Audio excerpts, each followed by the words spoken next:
দেব ও দানব দুই ঈশ্বরের সৃষ্ট। সমুদ্র মন্থনে দেব এবং দানব দুজনকেই প্রয়োজন হয়েছিল, না হলে অমৃত কলসি ওখান থেকে উঠতো না। সেরকম আমাদের জীবনযাপনটাকে যদি আমরা মনে করি সমুদ্র মন্থন, সেখানে দেব এবং দানব দুজনেরই সমান অবস্থিতি আছে। দেব কোনটা? দেব হচ্ছে আমরা যে ভালো কাজ করি, ভালো জিনিস দেখি, ভালো জিনিস চাই, সেটা হচ্ছে দেব। আর দানব আমাদের পরশ্রী কাতরতা, আমাদের পরনিন্দা, পরচর্চা, নিজে আমিত্ব, এগুলো দানব। অর্থাৎ মানুষ হয়ে যখন জন্মেছি, এই মনুষ্য ভূমিকে উদ্দেশ্য করেই দেব এবং দানবের বর্ণনা হয়েছে। আমাদের যে কাম, ক্রোধ, লোভ, মায়া, মোহ, এগুলো প্রত্যেকেই দানবের অংশ।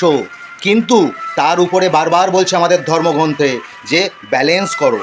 কাম, ক্রোধ, লোভ, মায়া, মোহ, এই পঞ্চরিপু মানুষের থাকবে, কিন্তু তার মধ্যে ব্যালেন্স প্রয়োজন। অর্থাৎ কামনাকে বশে রাখতে হবে, ক্রোধ বশে থাকবে, মায়া বা মোহতে আবদ্ধ হয়ে নিজের কর্ম থেকে বিচল হব না। অর্থাৎ নিজের কর্মকে শ্রেষ্ঠ ধর্ম মনে করে সমস্ত কিছুর উপরে ব্যালেন্স অর্থাৎ সমতা বজায় রাখতে হবে।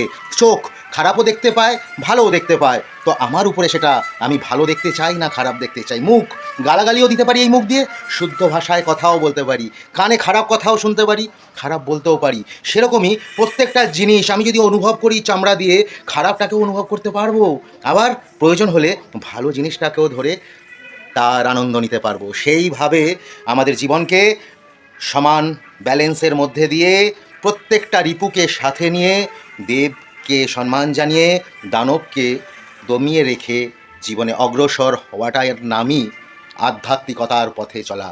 রাধে রাধে।